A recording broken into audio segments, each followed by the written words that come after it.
What's up, guys? It's day, doesn't matter what day it is because we're done. We've been done.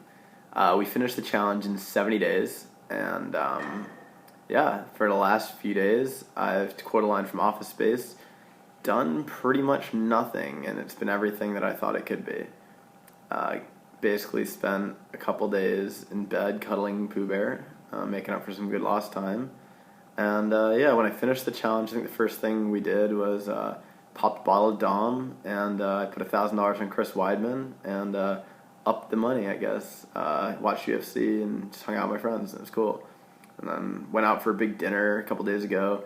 Dropped like quite a significant portion of money on a massive dinner for 10 of my friends, but it was all in good spirits and setting tone for the new year, tone of abundance and I don't know, family togetherness, even though we're all living in kind of randomly displaced across the world.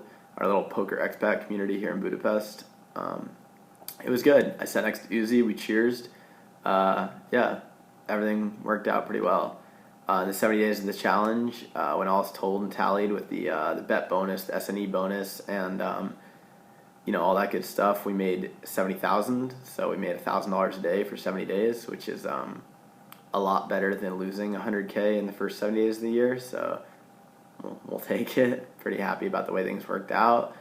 And I guess what's more important than the money is really like the lessons that I learned across the challenge. Don't get me wrong, like making a good chunk of money is obviously always important, but I feel like if you don't learn good habits and you don't change, if you don't build your processes that you go through with your life with into ones that are functional and healthy and serve your goals, when you happen to have kind of a windfall of money or you get money, it's really just on borrowed time. It's sort of like when the fish wins a big MTT and then they're playing in games they're not a winner in. Well, I mean, they're up right now, but it's just in their hands for now.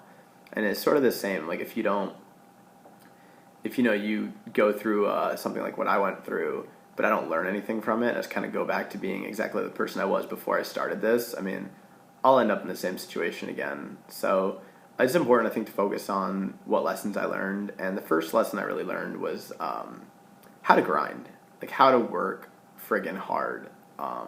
There's a way that you work when you're humble, when you believe you can do something, but like not everyone does.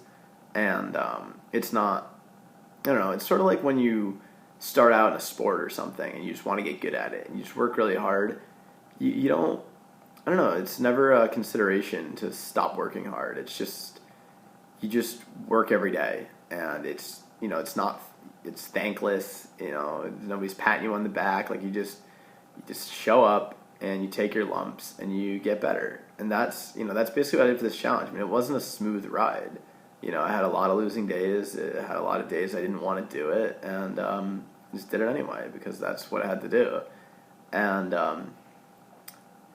it sort of reminds me of a lesson that actually my wrestling coaches used to say in high school. And it might sound like not very nice, but I think it's a good one. They basically say, like, nobody gives a shit. Like, ever. Oh, you don't want to get up today? You don't want to come to practice? Like, nobody cares. Oh, you feel sick today? Like, nobody cares. And it's important to remember that. Like, you don't go through life coddled. Oh, you had a losing day every day for the last week? Like, guess who cares? No one. Nobody cares. PokerStars doesn't care. The people I'm playing against don't care. Like, nobody cares. Like, oh, you're on a downswing? Nobody gives a shit. Everybody goes on downswings. Like, it's like, if you ever gone to tell somebody a bad beat story, like, do you think they cared? No, they never cared. Nobody ever wants to hear you complain. Like, no matter what walk of life you're in, if you have complaining to do, like, don't. Nobody ever wants to hear your negative babble. It's annoying. Like, there's certain situations, like if you lost a loved one or you're terminally ill or something like that, like that shit's real. Everything else, like, shut up. Seriously. And I tried to make these video blogs as positive as possible. I tried not to come off as whiny or bitchy, and I think I did a good job. I'm generally a pretty positive person, but it's always good to have that reinforced, get up every day, rise and grind, and, shut up about it. I mean, I appreciate it when people came in the thread and were like, yo, why don't you just shut up and play? I did, because, I mean, I do like to talk, and I do like to connect with people, and that's something I'm passionate about. But I also like the part of me that, can shut off for a bit and just do their work and, do it quietly. So I definitely relearned that skill a bit. And, you guys may disagree, as I guess I made a lot of videos and stuff, but for the most part, I think I kind of, did what I set out to do, and, I don't know, I'm pretty happy about it.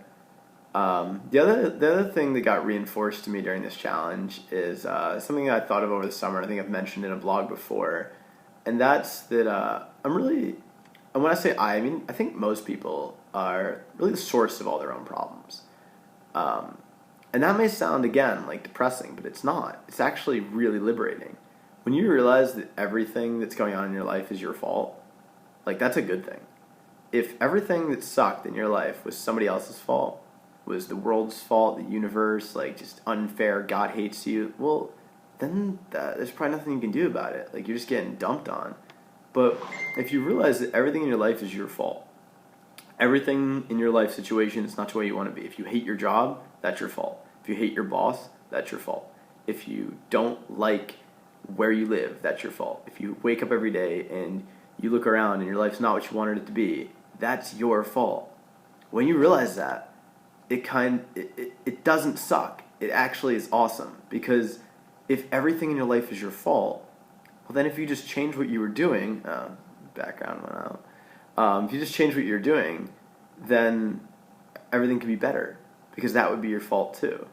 So yeah, it's quite a liberating thing, and certainly I variance whatever. Like, I feel fully responsible for the situation I was in when this bet began, being really short rolled and really down in the dumps and all this stuff. I mean, I don't blame the variance. I don't blame the poker gods that I'd dropped 100K before April this year. Like, I don't blame anyone but myself. And a lot of the mistakes I made are like, mistakes that are easy to make and things that happen to people, especially in poker, where it's very hard to know, what is your skill and what is, variance, like what part of your results do you really get credit for, and what part is kind of running above expectation. Like, a lot of the programs don't even work properly, and it's just, it's hard to see. So it's not like I think I'm an idiot for making those mistakes, but I do recognize that they're my fault. And I do recognize that, like, just getting in the position I was in was certainly no one else's fault, even as unfortunate as I may or may not have been. Like, it's still my fault. And the beauty of that is that when you're the cause of your own problems and you recognize that, well, then you can also recognize that you're the solution to all your own problems. If your actions get you into spots, it's your actions that get you out of spots. And that's really, like, that's very empowering. When you know that whatever you do creates your life, you can figure out what to do and do what you need to do and kind of fix it if it's not what you want. And that's really what I don't feel like I'm done yet, and I don't want to get caught up in being like, ooh, now I'm done. But that's what, like, a journey that I kind of started, was getting my life more on track. And it's actually really important to me now that I'm finished that I don't stop.